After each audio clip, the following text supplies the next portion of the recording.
Pemirsa, menemani istirahat Anda, tim redaksi kami telah menyiapkan beragam informasi menarik. Di antaranya korban meninggal longsor di Sibolangit, Sumatera Utara bertambah menjadi 7 orang. Serta warga di Beirut menyambut gembira gencatan senjata Lebanon Israel. Bersama saya Reni Armsari, inilah Buletin iNews Malam selengkapnya. Pemirsa, aksi pencurian yang dilakukan dua kawanan pelaku terekam kamera pengawas di Sekolah Dasar Negeri 09 Kalideres, Jakarta Barat. Akibatnya sejumlah laptop dan personal komputer atau PC raib digondol maling. 3 unit sepeda motor yang terparkir di sebuah indekos di Tangerang Selatan, Banten raib digondol kawanan maling. Aksi pelaku yang berjumlah 6 orang ini pun terekam kamera pengawas. Kepergok mencuri motor dua pemuda di Surabaya, Jawa Timur babak belur diamuk massa. Beruntung nyawa pelaku berhasil diselamatkan setelah polisi mengevakuasi dan membawanya ke rumah sakit untuk mendapatkan perawatan. Sat Narkoba Polres Cimahi menggerebek sebuah home industri pembuatan ganja sintetis di sebuah kos mewah di kawasan Dago Pojok, Kota Bandung. Pelaku menjual ganja sintetis ini ke sejumlah wilayah di Indonesia secara online dengan omset puluhan juta rupiah.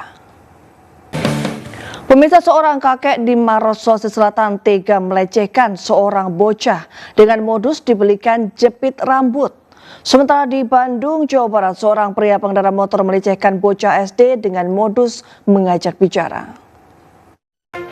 Ya, sebuah aksi penyelamatan dramatis dilakukan oleh personel Dalmas Satsamapta Polresta Deli Serdang, Bribtu Johannes Abdi Sibarani. Dengan penuh keberanian ia berenang menyelamatkan seorang lansia yang terjebak di tengah banjir di Deli Serdang, Sumatera Utara. Pemirsa, diduga korsleting listrik sebuah toko sepeda di Kota Makassar ludes terbakar. Akibat kebakaran ini kerugian ditaksir mencapai ratusan juta rupiah lantaran seluruh sepeda jualan ludes terbakar hingga hanya menyisakan kerangka. Kebakaran juga melanda rumah sekaligus bengkel di Palembang, Sumatera Selatan. Insiden tersebut mengakibatkan 3 penghuni rumah tewas dan 3 orang lagi mengalami luka bakar. 5 warga Kabupaten Pamekasan, Jawa Timur tewas di dalam sumur karena diduga menghirup gas beracun dan kekurangan oksigen. Warga setempat berhasil mengevakuasi ke-5 korban meski dengan alat sederhana. Pemirsa, akibat angin kencang, 8 pohon tumbang menimpa kendaraan dinas TNI dan menyebabkan 2 pengendara motor terluka di Mojokerto, Jawa Timur. Dari data petugas Dinas Lingkungan Hidup Kota Mojokerto, pohon tumbang karena kondisinya sudah keropos. Sebuah jembatan yang menghubungkan 2 desa di Citerep, Kabupaten Bogor, Jawa Barat mengalami longsor dan terputus hingga tidak dapat dilalui. Longsornya jembatan dipicu hujan deras dan meluapnya Sungai Bobojong yang melintas di bawahnya. Pemirsa, korban meninggal akibat longsor di Sibolangit, Kabupaten Deli Serdang, Sumatera Utara bertambah menjadi 7 orang. Saat ini tim SAR masih mencari kemungkinan adanya korban lain serta mengevakuasi kendaraan yang tertimbun longsor. Pemirsa, akibat asik mengobrol saat berkendara, 2 pelajar yang berboncengan motor menabrak truk mogok di Jombang, Jawa Timur. Naas pemotor tewas di lokasi dan temannya terluka setelah motor terjepit bagian belakang truk.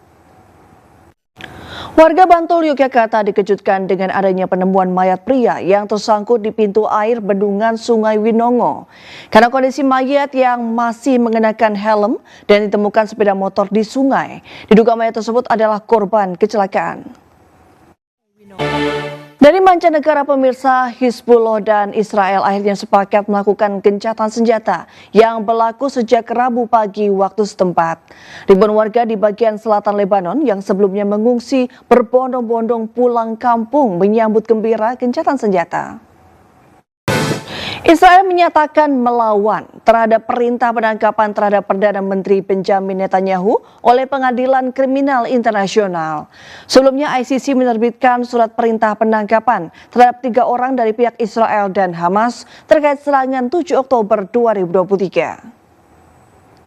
Ke informasi lain, pemirsa, sekitar 500 tentara Korea Utara yang dikirim ke Rusia dilaporkan tewas dalam sebuah serangan Ukraina di wilayah Kursk. Ratusan tentara Korea Utara itu tewas akibat serangan rudal Storm Shadow di wilayah Kursk, Rusia Barat.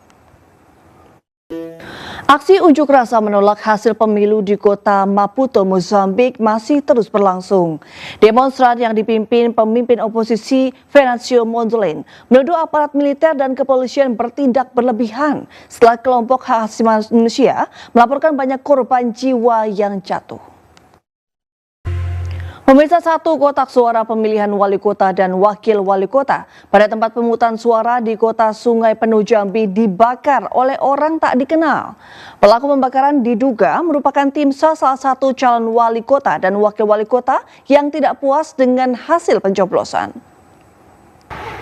Akibat saling klaim kemenangan paslon pilkada, dua kubu pendukung pasangan calon bupati dan wakil bupati di Jeneponto, Sulawesi Selatan terlibat bentrokan. Beruntung bentrokan berhasil diredam aparat kepolisian yang berjaga.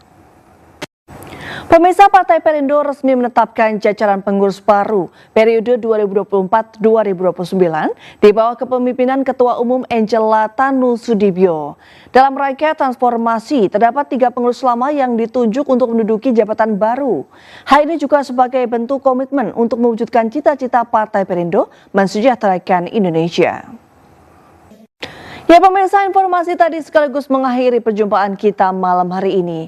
Saksikan program Kriminal Grebek setiap Senin hingga Jumat dini hari pukul 3.40 waktu Indonesia bagian Barat hanya di GTV. Jangan lupa Anda juga dapat mengakses dan memperbarui informasi yang kami tayangkan tadi melalui portal okison.com seperti tertera di layar kaca. Saya Reni Aramsari, pamit undur diri, dan sampai jumpa.